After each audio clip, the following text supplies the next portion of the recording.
Alright, so today we're going to be doing a load test on one of the batteries in this 97 Dodge Ram. It originally came in for not wanting to start, so I figured it takes a little bit of time to actually show how to do a load test.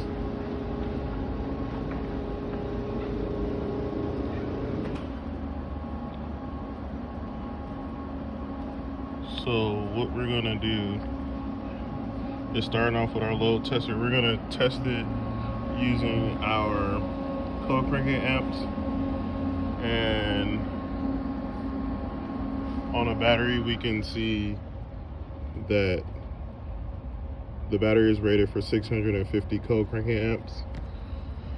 We're going to test it at about half of that with our load tester. You should never test the battery at its full cold cranking amps. You can actually destroy the battery by doing that.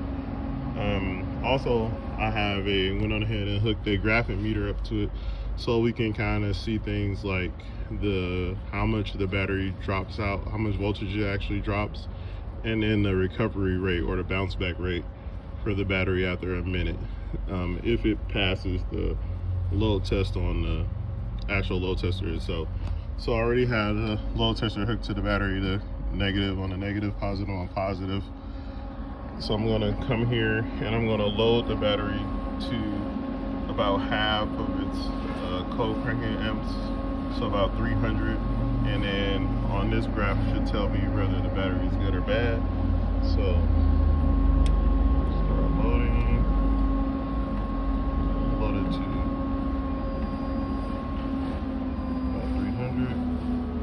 right here.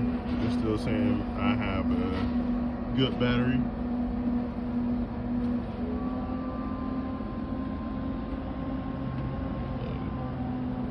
And when I look on my graph, I only dropped down to about 10.8 volts. So now I'm going to look at the bounce back. So we should see it go back to about 12.45 volts or 12.5 volts pretty quickly within like a couple of minutes.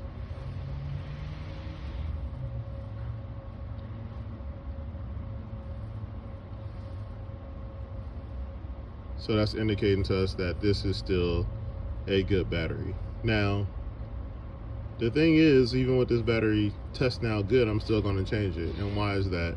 Because if we go over to the other side, we see this battery right here, which I tested earlier, and this battery actually came back as a bad battery. Because the batteries are in parallel with each other, I don't want to replace one of them at a time. If I'm going to replace one, I'm going to go ahead and replace them both.